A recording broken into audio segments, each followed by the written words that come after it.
Fantasy Addicts, and this is a mailbag for week 4. Got a really interesting question. If you had to redraft tonight, who would your number 1 players be at each position? That's, I mean, a pretty good question. It got my mind going. My number 1 quarterback I had is Jay Cutler. The defense is terrible. The offense is dynamic. It's like fantasy heaven for quarterback.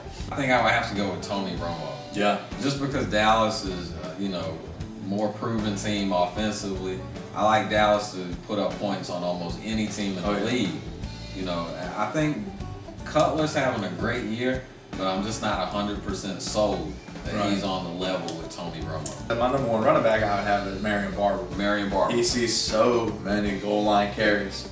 They give Felix work, but Marion Barber's getting more carries than he ever has. Just had his career high in the game, 146, something like that this week. He's going to score a touchdown every week.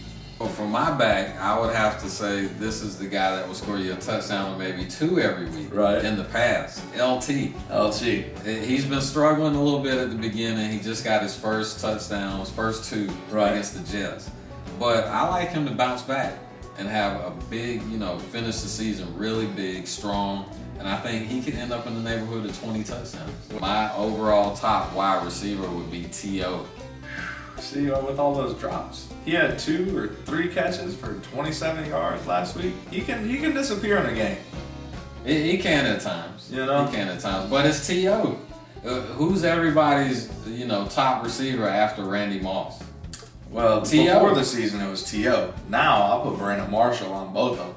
Brandon Marshall is doing things that I haven't seen recently in the NFL. I mean, he's dominating games from the receiver position, which is hard to do, to demand that much attention. There's a difference in the way Brandon Marshall dominates the game as opposed to the way T.O. dominates the game. Brandon Marshall will get a ton of catches and some pretty good yards. T.O. can get you a ton of touchdowns. And I think that's where T.O. separates from Brandon Marshall. Marshall may get him in catches and yards this year, but I think T.O. will edge him in points because of his touchdown production. We actually agree on our tight end pick. Jason Witten, he was the number 1 before the season. He's the number 1 now. I mean, Tony Romo is a monster, and he's going to find Witten. They're BFFs, man. They love each other. They go on vacation together. They have the same girlfriend, Jessica Simpson. Well, I mean, it's no way you can pick anybody else here. So that's our interesting mailbag question of the day. Hit us at thefantasyaddicts.com or thefantasyaddicts@gmail.com with any questions, comments. We're out.